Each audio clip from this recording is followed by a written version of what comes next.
민수 씨, 오늘은 오래 있어요. 급하게 말고 천천히요.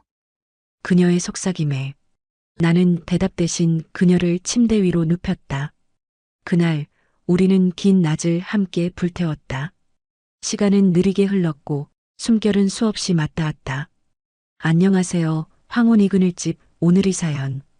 은퇴 후 공허함을 느끼던 남자 우연히 아내의 친구와 만나 벌어지는 일입니다.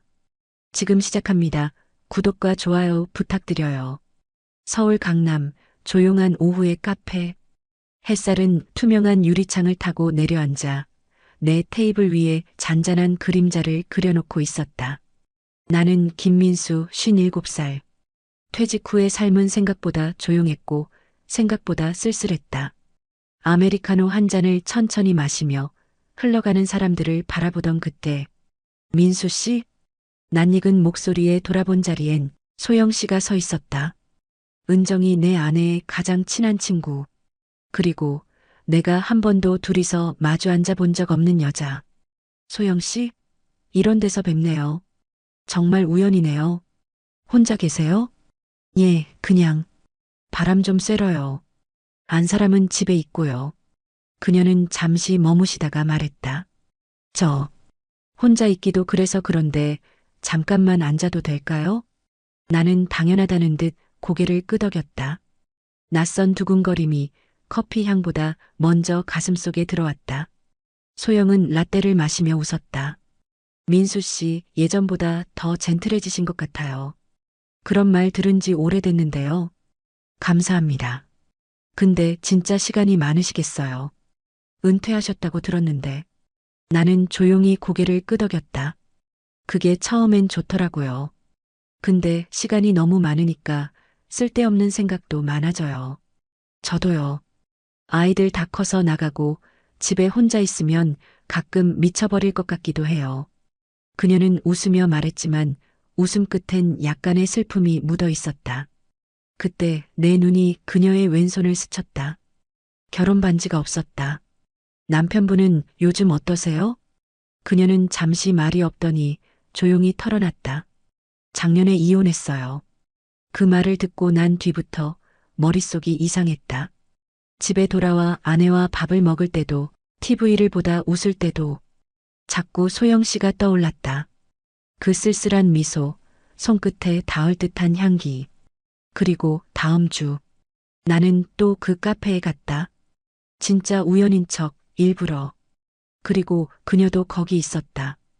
같은 자리에 같은 라떼를 마시며 창밖을 보고 있었다. 또 뵙네요. 정말 우연이네요. 그녀는 미소 지었고 나는 거짓말을 했다. 그날 우리는 더 많은 이야기를 나눴다. 아이들 이야기, 외로움, 은정이의 기억, 이혼의 아픔, 그리고 나의 허전함과 아내와의 무미건조한 대화들까지. 우리 나이에 새로운 시작이 가능할까요? 그녀가 물었고 나는 잠시 침묵하다 말했다. 모르겠어요. 하지만 시도해보면 안 될까요? 그 순간 우리 눈이 잠시 마주쳤다. 커피잔을 든 그녀의 손끝이 떨리는 걸 나는 놓치지 않았다. 이건 단지 우연이 아니었다. 무언가 시작되고 있었다. 두 번째 만남이었다. 아니, 이제는 둘 다 알고 있었다. 이건 우연이 아니라는 걸. 그녀는 같은 자리에서 같은 라떼를 마시고 있었고, 나도 같은 시간에 같은 이유로 그 자리에 앉았다.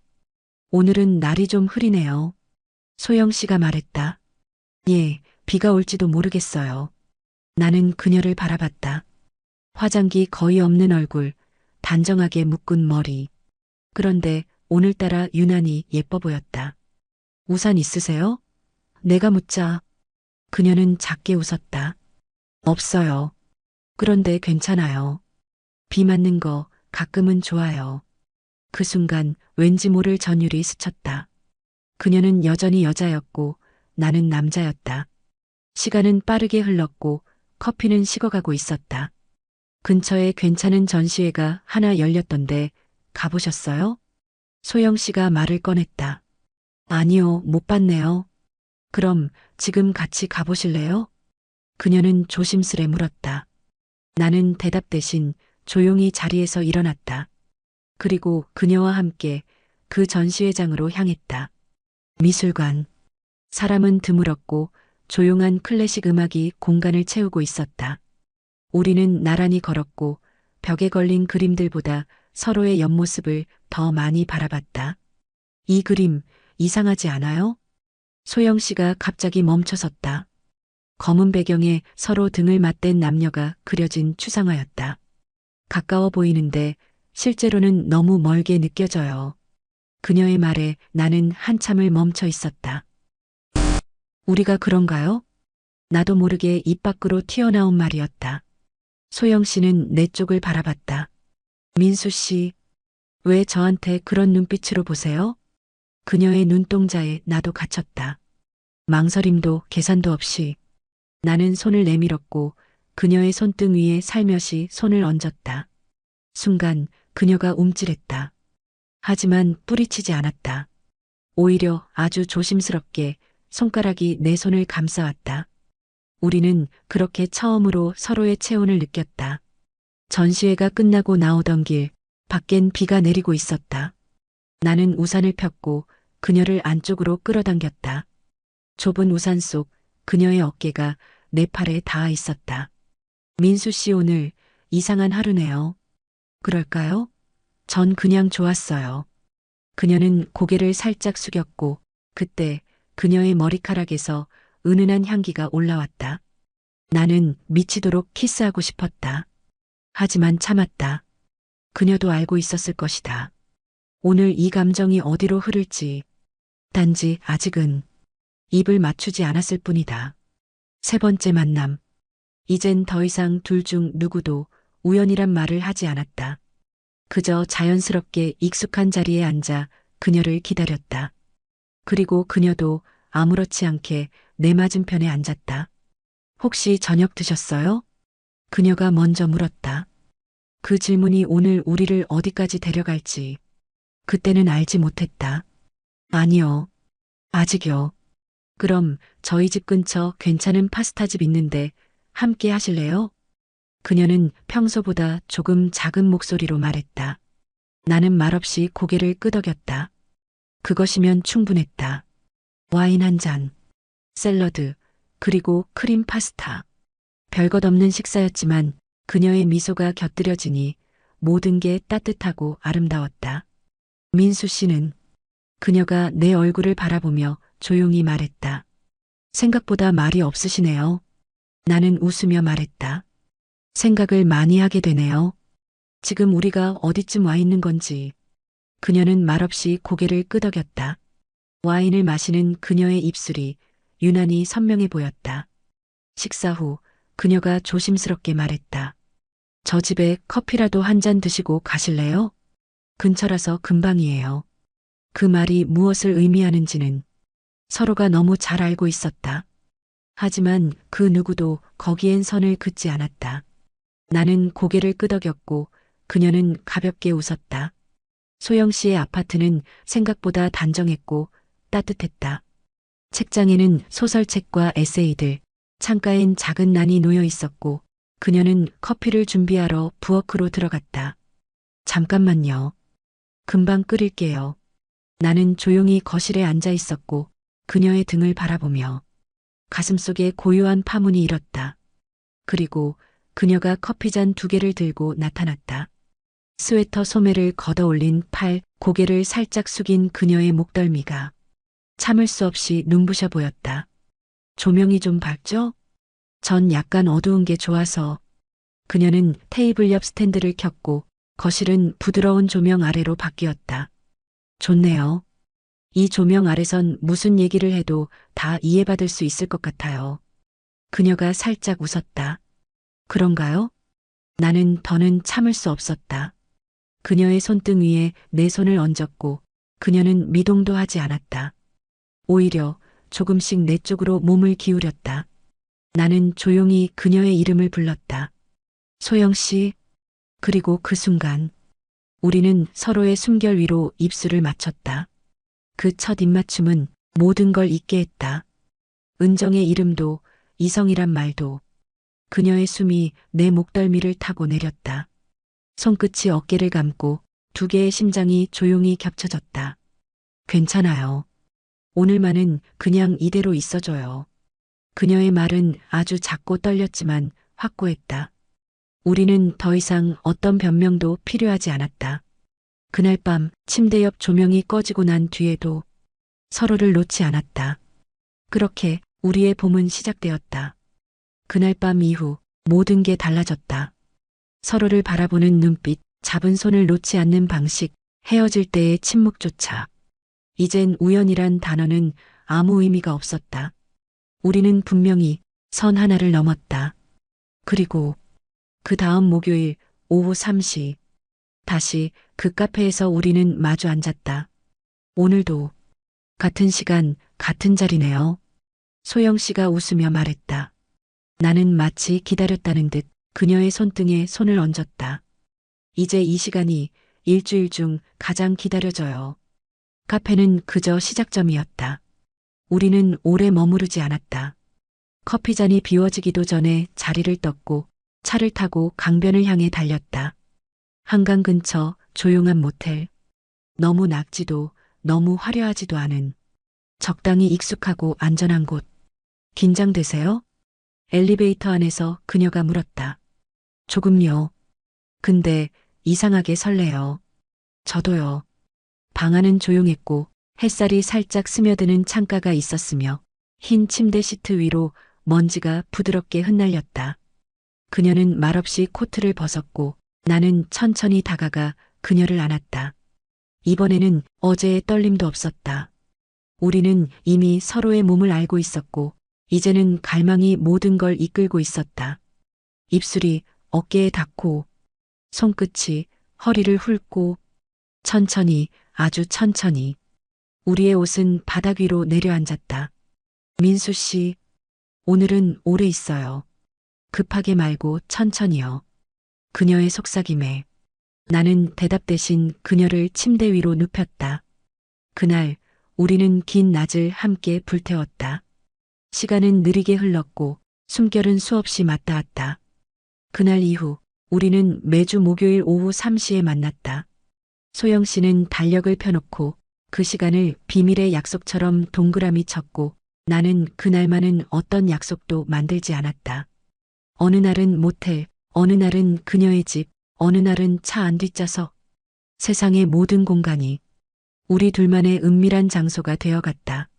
하지만 모든 건 영원할 수 없다는 걸 우리도 알고 있었다. 그녀가 나지막이 말했다. 민수 씨, 우리 너무 멀리 가고 있는 거 맞죠? 나는 대답 대신 그녀의 이마에 키스했다. 그렇지만 당신을 멈출 수가 없네요. 목요일 오후 3시. 이젠 익숙해진 시간. 우리는 또다시 한강 근처 모텔, 익숙한 방 안, 하얀 침대 위에 있었다. 오늘 민수 씨 뭔가 달라요. 소영 씨가 장난스레 속삭였다. 나는 그녀의 어깨에 입을 맞추며 말했다. 아직도 당신 앞에만 서면 이상하게 떨려요. 그녀는 웃으며 내 목을 감싸 안았다. 그리고 천천히 몸을 눕혔다. 우리는 말없이 그러나 더욱 깊게 서로를 탐했고 부드럽게 맞닿았다. 그 순간 진동음이 울렸다. 탁자 위에 올려둔 내 핸드폰. 화면에는 익숙한 이름이 떠 있었다. 집사람. 순간 시간이 멈춘 듯 했다. 나는 그대로 굳었고 소영 씨는 숨을 멈춘 채 나를 바라봤다. 받아야죠. 소영 씨가 이불을 끌어올리며 말했다. 그녀의 어깨는 떨리고 있었고 나는 핸드폰을 조심스레 집어들었다. 여보. 내 목소리는 살짝 떨리고 있었다. 지금 어디야? 집에 없어. 친구 만났어. 오랜만에 회사 동료들. 왜? 아니, 그냥 갑자기 민수 씨 생각나서 오늘따라 이상하게 전화하고 싶었어. 그 말에 나는 눈을 감았다. 고마워. 나도 생각났어. 곧 들어갈게. 전화를 끊고 난 뒤 방 안은 정적에 잠겼다. 소영 씨는 등을 돌린 채 침묵하고 있었다. 나는 조용히 그녀의 어깨에 손을 얹었다. 괜찮아요. 나도 이럴 줄 알고 있었어요. 그녀는 말없이 미소 지었다. 하지만 그 미소 뒤에는 보이지 않는 불안이 숨어 있었다. 그날 밤 나는 집에 들어가 아내와 마주 앉았다. 오늘은 좀 늦었네? 은정은 별 의심 없이 물었고 나는 담담하게 웃으며 말했다. 응, 그냥 바람 좀 쐬고 왔어. 하지만 그 밤 나는 한숨도 자지 못했다. 소영 씨의 체온이 내 팔에 남아 있었기 때문이다. 그리고 그녀가 이불을 덮으며 돌려 말한 그 말. 받아야죠는 계속해서 내 귓가를 맴돌았다. 그 주 우리는 또 만났다. 하지만 그녀는 말했다. 민수 씨, 오늘은 아무것도 하지 말아요. 왜요? 그냥 당신 곁에만 있고 싶어요. 그걸로도 충분해요. 나는 그 말이 더 아프게 느껴졌다.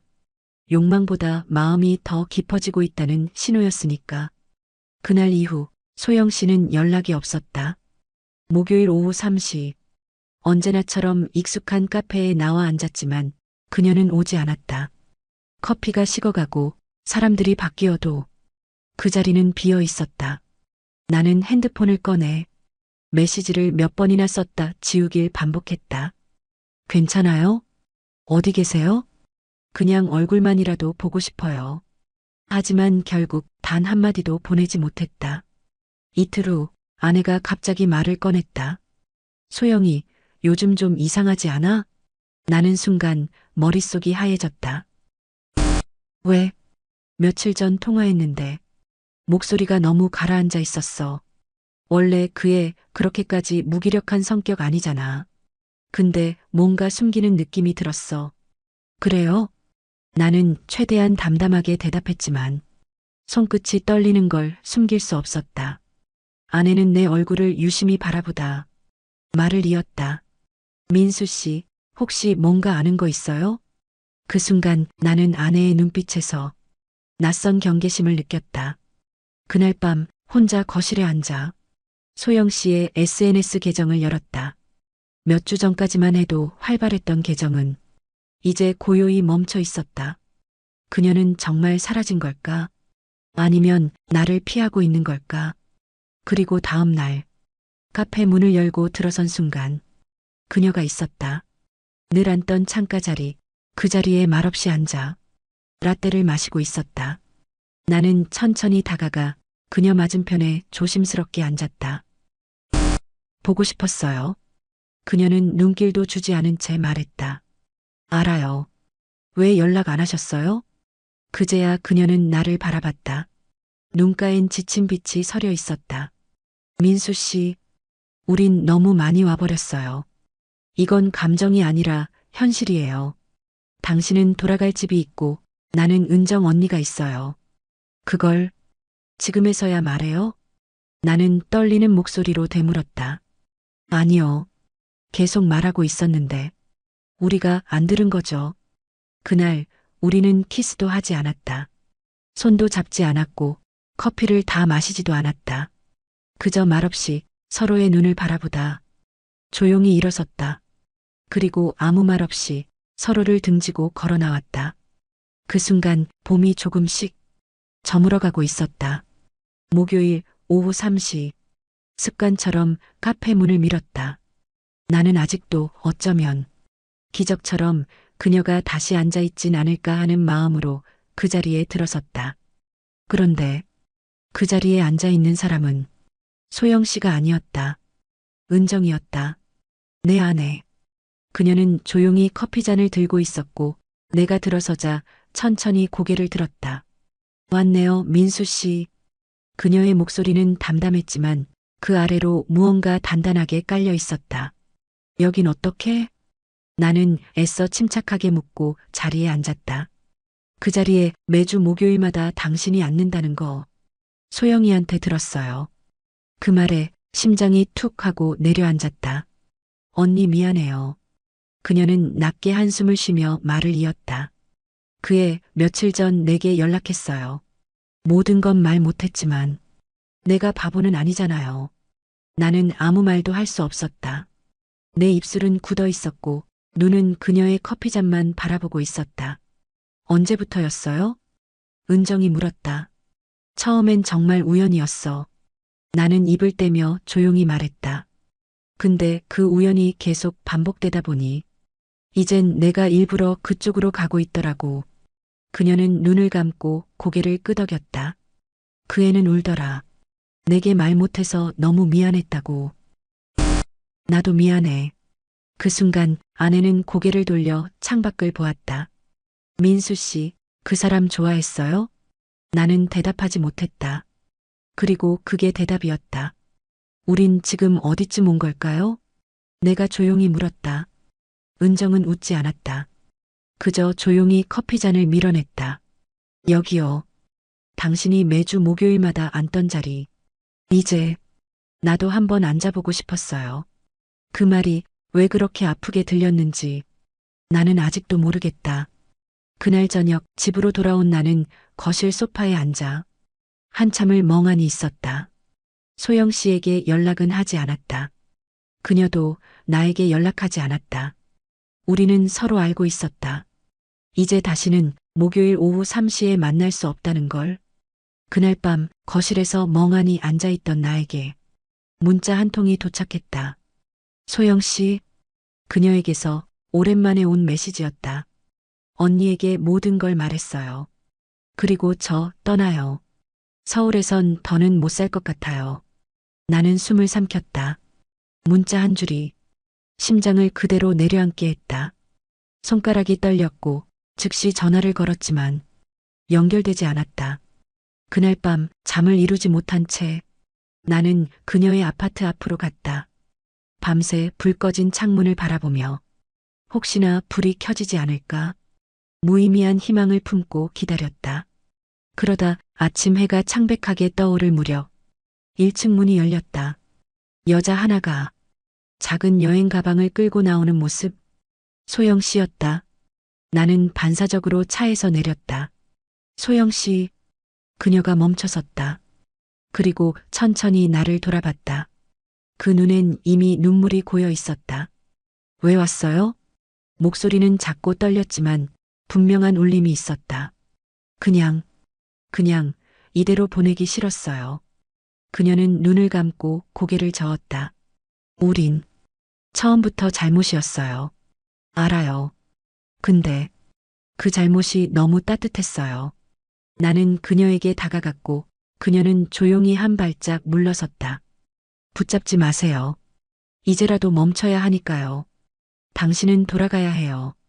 아내에게, 가정에게. 그녀는 나를 지나쳤고 택시를 향해 걸어갔다. 나는 움직일 수 없었다. 발끝 하나 내디딜 수 없는 채 그녀의 뒷모습을 바라봤다. 택시가 출발하고 그녀는 마지막 창밖으로 나를 바라봤다. 그 순간 우리 둘의 눈이 마주쳤다. 창문 너머로 그녀가 입술을 움직였다. 사랑했어요. 그리고 차는 사라졌다. 그날 이후 그녀는 정말 연락이 없었다. 전화도 메시지도 SNS도 모든 기록이 한 계절의 흔적처럼 사라져갔다.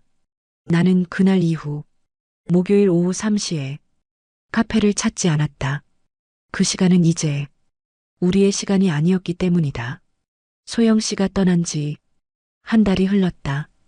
그녀와의 모든 흔적은 봄날 벚꽃처럼 흩날려 사라진 듯 했지만 어떤 감정은 여전히 내 안에 남아 있었다. 나는 이제 목요일 오후 3시에 카페에 가지 않는다. 그 시간에는 일부러 회사 사람들을 만나고 혼자 있는 시간을 피했다. 그리고 어느 저녁 식탁 앞에서 아내가 조용히 말을 꺼냈다. 당신 소영이 많이 좋아했죠? 나는 고개를 들 수 없었다. 입술이 굳고 목이 마르고 숨이 턱 막혀왔다. 대답하지 못하는 내게 아내는 숟가락을 내려놓고 작은 한숨을 내쉬었다. 처음엔 당신이 무슨 생각을 하고 있는지 몰랐어요. 그 애가 내게 울면서 털어놨을 땐 내가 다 틀린 줄 알았어요. 나는 여전히 말이 없었다. 고개를 숙인 채 그녀의 말만 들었다. 근데 민수 씨, 아내는 조용히 내 쪽으로 의자를 끌어당기더니 내 손등 위에 손을 얹었다. 당신이 그 애를 붙잡지 않았다는 거 나는 알아요. 그 말에 눈물이 핑 돌았다. 그 애는 갔고 당신은 여기 남았잖아요. 그거면 됐어요. 나는 마침내 고개를 들었고 그녀의 눈을 마주했다. 그 눈에는 분노도 질책도 없었다. 그저 지치고 오래된 사랑에 잔잔한 파동만이 일렁이고 있었다. 그날 밤 우리는 처음으로 오래 이야기를 나눴다. 그녀는 묻지 않았다. 어디서 만났느냐, 언제부터였느냐, 무슨 일이 있었느냐 같은 것들. 그저 조용히 나의 외로움을, 자신의 무심함을, 그리고 서로에게 말하지 못했던 시간들을 이야기했다. 나는 처음으로 아내의 손을 꼭 잡고 말했다. 미안해. 그리고 고마워. 그녀는 아무 말 없이 내 손을 꽉 쥐었다. 그날 밤 우리는 오랜만에 서로의 체온을 느끼며 잠들었다. 어쩌면 진짜 봄은 지금부터였는지도 몰랐다. 어느 날 퇴근 후 현관 앞에 놓인 작은 봉투 하나. 흰색 종이봉투 위에 흘려 쓴 글씨로 이렇게 적혀 있었다. 보내지 못한 편지 소영. 가슴이 철렁 내려앉았다. 나는 주변을 둘러보았다. 누가 다녀갔다는 흔적은 없었다. 조심스레 봉투를 열었다. 그 안엔 노란색 편지지 한 장. 그녀의 손글씨가 내 심장을 또다시 꿰뚫었다.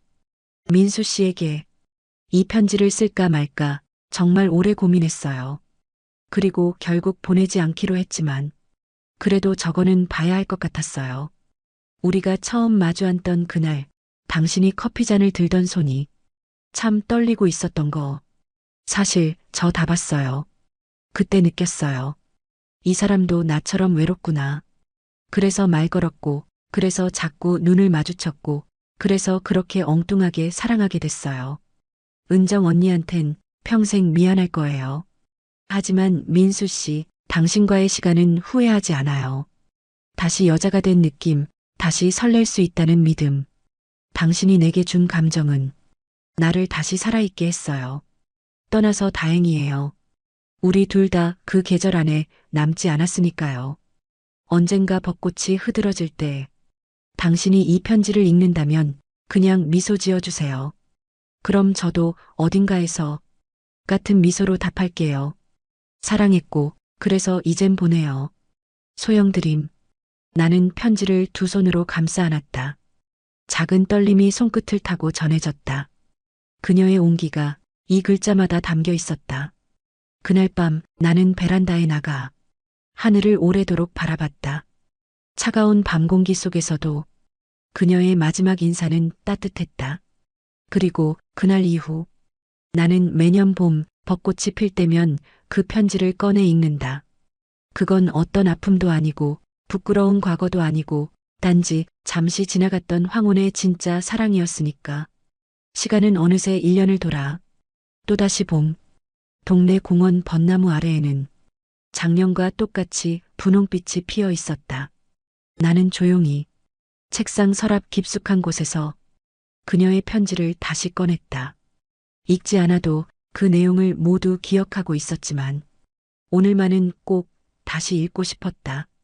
편지를 덮는 순간 뒤에서 익숙한 목소리가 들려왔다. 또 그 편지 읽고 있었어요? 아내 은정이었다. 나는 천천히 고개를 들었다. 그녀는 내 옆에 조용히 앉더니 말없이 내 손을 잡았다. 나도 이제는 그 아이를 원망하지 않아요. 그래요? 당신이 돌아왔잖아요. 그리고 내 옆에 아직도 이렇게 있잖아요. 그녀의 손이 참 따뜻했다. 나는 그 손을 천천히 맞잡았다. 우리 올해는 어디든 떠나볼까요? 그녀가 말을 꺼냈고 나는 망설이지 않고 고개를 끄덕였다. 그래요. 당신이 원하는 곳으로, 당신이 원하는 만큼. 그날 오후 우리는 함께 여행 일정을 짰다. 강릉 바다, 전주 한옥마을, 그리고 남해벚꽃길. 우리는 몇 년 만에 처음으로 둘만의 시간을 계획했다. 여행 가방을 함께 싸며 아내가 내게 물었다. 민수 씨는 말이죠. 지금 행복해요? 나는 조용히 고개를 끄덕였다. 응. 지금 당신이 있어서 참 다행이라고 생각해. 아내는 말없이 웃었다. 그 웃음은 예전 우리가 처음 결혼했을 때 그 미소와 닮아 있었다. 우리는 그렇게 다시 봄을 맞았다. 소영 씨는 없었다. 하지만 그녀가 남긴 짧지만 진심이었던 계절은 우리를 조금 더 단단하게 만들었다. 그리고 나는 그녀에게도 아내에게도 마침내 진심으로 고맙다고 말할 수 있게 되었다. 남해의 바닷가, 따뜻한 봄 햇살 아래 벚꽃잎이 바람에 흩날리고 있었다. 은정과 나는 조용히 바다를 바라보며 걸었다. 손에는 커피 한 잔, 그리고 서로의 손을 꼭 맞잡은 채 말이 없어도 우린 알고 있었다. 이 시간이 얼마나 소중한지. 그녀가 갑자기 발걸음을 멈췄다. 민수 씨, 응? 우리 이제 다시 시작하는 거예요. 나는 그 말에 작게 고개를 끄덕였다. 그래요. 다시 처음처럼. 은정은 웃었다. 그 미소는 그동안 내가 잊고 살았던 아내의 진짜 얼굴이었다. 나는 당신이 다시 나를 바라봐줘서 고마워요. 나는 조용히 그녀의 손등에 입을 맞췄다. 그리고 나는 당신이 나를 놓지 않아줘서 고마워요. 그날 저녁 우리는 오래도록 숙소 테라스에 앉아 불 깨지는 노을을 함께 바라보았다. 그녀는 조용히 내 어깨에 기대었고 나는 아무 말 없이 그녀의 체온을 느꼈다. 밤이 깊어지자 우리는 침대에 나란히 누웠다. 조명이 꺼지고 서로의 숨소리만 들리는 방 안. 나는 그녀를 천천히 안았다. 예전처럼 뜨겁지는 않았지만 이제는 조용하고 깊은 온기였다. 그녀의 머리카락에 입을 맞추며 말했다. 이제 어디 안 가요. 당신 옆에 있을게요. 끝까지. 그녀는 말없이 고개를 끄덕였고 우리의 이불 속엔 조용한 믿음 하나가 새롭게 피어나고 있었다. 그해 봄 우리는 그렇게 다시 사랑을 시작했다. 그녀는 나의 아내였고 나는 그녀의 남편이었다. 그리고 우린 서로를 다시 알아가는 중년의 연인이 되었다. 소영 씨는 떠났고 그 계절은 지나갔지만 그 경험은 우리를 더 깊게 만들었다. 삶의 황혼기에 찾아온 한 번의 흔들림, 그리고 그 끝에 마주한 진짜 사랑의 의미. 그건 욕망이 아니라 지켜야 할 마음이 누구인지를 알아보는 과정이었다. 그리고 우리는 다시 서로를 택했다. 진짜 봄은 지금부터였다.